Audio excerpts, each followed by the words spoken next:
मदारिज तय करेगा तो रुकन बनेगा। सिर्फ उसको इख्तियार देने का मतलब भी तो जमहूरियत की नफी है ना।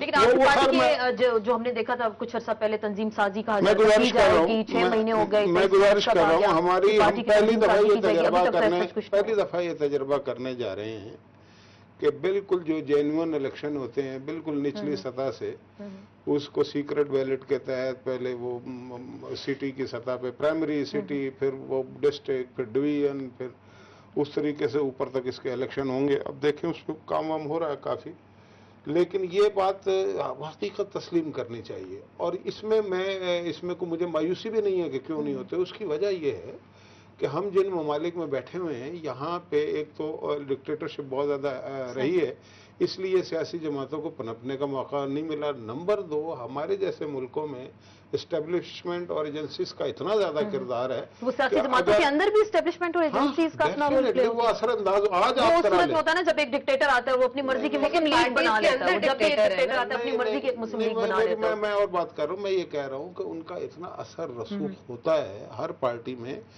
कि मैं ये ज़ाती तौर पे समझता हूँ कि वो अच्छे भले कैंडिडेट अपने मुंतखब करा सकते हैं। बड़ी बात। अच्छा, ये मैं ओपन बात करनी चाहिए ना। अच्छा, अब इससे निमटने का क्या तरीका है? इसका ये भी मतलब नहीं है कि हम ये सोच के बैठे रहें और कभी इलेक्शन न कराएं। आपको इवेंचुअली इलेक्शन की तरफ जाना पड़ेगा और इस एतराज। लेकिन आइन से अगर ये शिक खारिज कर दी गई तो आप कह रहे हैं इवेंचुअली इसकी तरफ हमें जाना पड़ेगा, तो वो फिर कहा जाएगा ना आइन में तो नहीं लिखा नवाज शरीफ साहब है वो सदर रहेंगे, जरदारी साहब है तो वो पार्टी को देखेंगे, तो बिलावल भुट्टो साहब आ जाएंगे। जहां तक उस शिक का ताल्लुक है, जब वो शिक मौजूद थी तो कौन से इलेक्शन होते थे? कोई नहीं होते थे ना।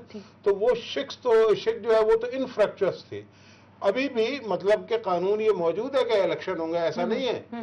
लेकिन मैं बात कर रहा हूँ बिल्कुल रियलिटी पे जा रहा हूँ कि वो कानून में बेशुमार आइन में बातें लिखी हैं, अमल तो नहीं होता ना किसी पे।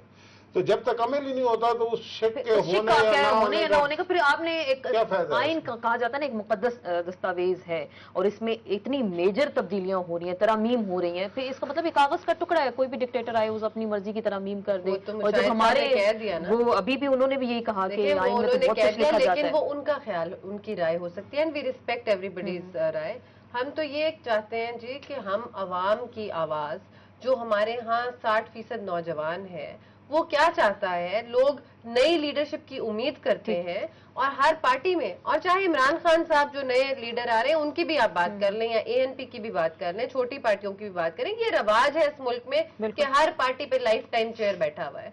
तो मेरी बात सुने आसमा, इसमें 17 करोड़ अवाम, इसका मतलब ये है कि ये रे ऑफ होप थी। हमने अपनी पार्टी की लीडरशिप से इख्तलाफ किया कि जो चौधरी साहिबान है, हमने उनसे इख्तलाफ ये किया कि आप 2 दफा से ज्यादा, हमारा पार्टी कॉन्स्टिट्यूशन कहता था आप नहीं सदर रह सकते, लेकिन उन्होंने इस पे वो जालसाजी की और हमने आवाज बुलंद की। जब हमने नारा हक बुलंद किया तो आसमा मुझे लगता है सारी पार्टीज घबरा गई कि शायद ये हर पार्टी में इंतशार ना फैल जाए और लोग इलेक्शन की डिमांड ना करने लगे, और बड़ी स्मूथली खारिज किया। देखें, ये तो उनकी इसके ऊपर नीयत साफ जाहिर की जा रही है कि इस शिक के रहने या ना रहने से, अगर निकालने से कोई फर्क नहीं इनको पड़ता तो रहने से फिर क्या फर्क पड़ता है? ऐसा क्यों किया गया? तमाम सियासी जमातों ने कंसेंसस के साथ पीपल्स पार्टी के अंदर रह के तो जिसने नारा बुलंद किया उसने शहादत के दर्जे तक भी पहुंच गया वो, और जिसने उससे इख्तिलाफ राय किया उसने अपनी पार्टी बनाई, क्योंकि उसको कारकुनों ने कबूल करने से इनकार कर दिया। अच्छा, यानी कि मार दिया गया? नहीं, मारा तो गया ना, कभी किसी ने मारा, कभी किसी ने मारा, अपनी मर गया। तो मैं आपसे बताऊं कि देखें, हम शहादत हमारे कायदीन ने पाई। ये वाहिद सियासी जमात है जिसके कायदीन को शहादत मैसर हुई। मैं आपसे एक बात अर्ज करूं कि कोई कहने में आर नहीं है कि हम मुंसलिक हैं भुट्टोइज्म से। शहीद भुट्टो साहब हमारे रोल मॉडल थे, शहीद बेनज़ीर भुट्टो साहब हमारी रोल मॉडल हैं, और अब जो हमारे कायद हैं वो भी रोल मॉडल हैं। पीपल्स पार्टी के अंदर आप कुछ भी कर लें, मतलब बात क्लियर करनी चाहिए ना। आप भुट्टोइज्म पे चल रहे हैं तो आप जियाले हैं, आप वफादार हैं, और हम किसी को एक्सेप्ट कर ही नहीं सकते अलावा उसके कि जो उस पीढ़ी से आ रहे हैं लोग। बेफर्ज आपने भुट्टोइज्म का जिक्र किया, यहाँ अगर कल को फातिमा भुट्टो आ जाती हैं या जुल्फिकार भुट्टो जूनियर अगर आ जाते हैं, भुट्टोइज्म उनके वारिस भी हैं اور تو کیا اس پی ڈی سے ان کا تعلق بھی ہے تو پھر آپ کی پارٹی ایکسیپٹ کر لے گی؟ سینٹرل ایگزیکٹو کمیٹی سی سی وہ جس کو چاہے گی وہ ایکسیپٹ کرے گی. اور یہ وصیت جس کا اکثر آپ نہیں ایسی بات نہیں ہے. سی سی بھی اسی کو لے کے آئے گی نا بھٹوازم کو. اب آپ کو تو لانے سے رہی. تو میں آپ سے یہ بتاؤں کہ جو بھی ہے وہ ایک کابینہ کی صورت کے اندر وہ چیز سامنے آتی ہے. آپ وصیت کا ذکر کرتے ہیں. وصیت کے مطابق زرداری صاحب کو چیئرمین کی صورت میں چیئرمین تھے بٹ انہوں نے اپنے صاحبزادے کو چیئرمین کے منصب پہ لائے اور خود بھی آئے. اور سی سی پابند تھے. اور کوئی اور بھی آ جاتا تو اس پہ بھی ووٹنگ ہوتی لیکن کوئی کسی نے آنا پسند نہیں کیا. تو یہ موروثی سیاست اس سے کب باہر نکلیں گے؟ موروثی سیاست آپ برصغیر پاک و ہند میں رہتے ہیں. گریٹ بریٹن میں تھوڑی رہتے ہیں. مثال لے لیتے ہیں بالکل کہ انڈیا میں بھی ایسا ہوا, بنگلہ دیش میں بھی ایسا ہوا, پاکستان حقیقی جمہوریت کیسے آئی؟ آپ مہندی اور مائیوں کی رسم نکال دیں.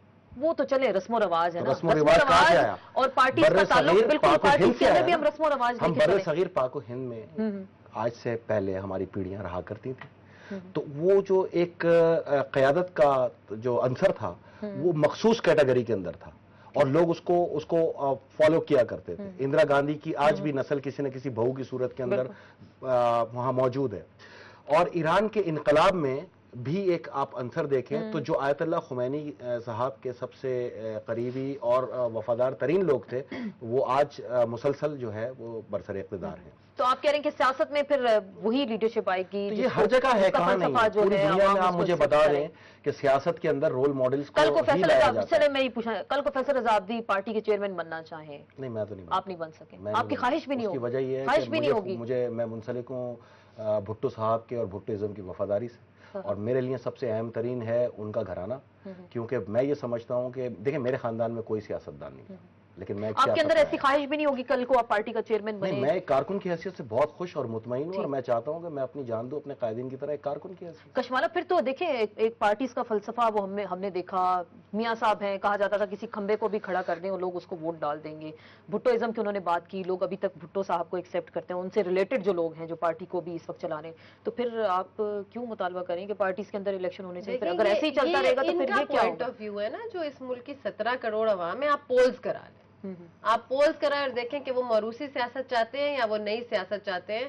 آپ یہ میڈیا کے اندر ہیں اور آپ کی لوگوں سے مختلف آراء آپ کے پاس آتی ہیں, تو کیا لوگ موروثی سیاست سے خوش ہیں کہ ہم اب یہ ایکسپیکٹ کریں کہ اب پہلے ان سے بیٹھے رہے ہیں, وہ ان کی پارٹی کا, ان کے جو ہیں یہ سیاسی ورکر ہیں, یہ ان کی خواہش اور اظہار ضرور ہو سکتی ہے مگر یہ 17 کروڑ عوام کی خواہش نہیں ہے جو باقی پارٹیز کے اندر ہیں. ہو سکتا ہے پیپلز پارٹی کے جو ورکرز ہیں ان کی, لیکن کل جب یہ میں نے امینڈمنٹ دی تو یقین کریں ہر پارٹی کے بندے نے آ کے مجھے کہا کہ تم نے ہمارے دل کی آواز بولی, لیکن پھر بھی تمہارا لیکن ہم پارٹی لائن سے اس کے اوپر مجبور مجبور تھے کہ ہم نہیں بول سکتے. میں حلفاً یہ بات کہہ سکتی کیوں مشاہد اللہ صاحب پارٹیز کے اندر الیکشن کیوں نہیں ہونے چاہیے؟ اور دیکھیں وہاں نواز شریف سے ہٹ کے بادشاہت ہے پارٹیوں میں اور ان کو اتنا خوف و ہراساں کیا جاتا ہے کہ اسی سیکنڈ آپ کو یاد ہوگا کہ مجھے چودھری شجاعت صاحب نے نوٹس دے دیا تھا کہ پارٹی سے باہر نکال دیا جائے گا آواز اٹھانے کے اوپر.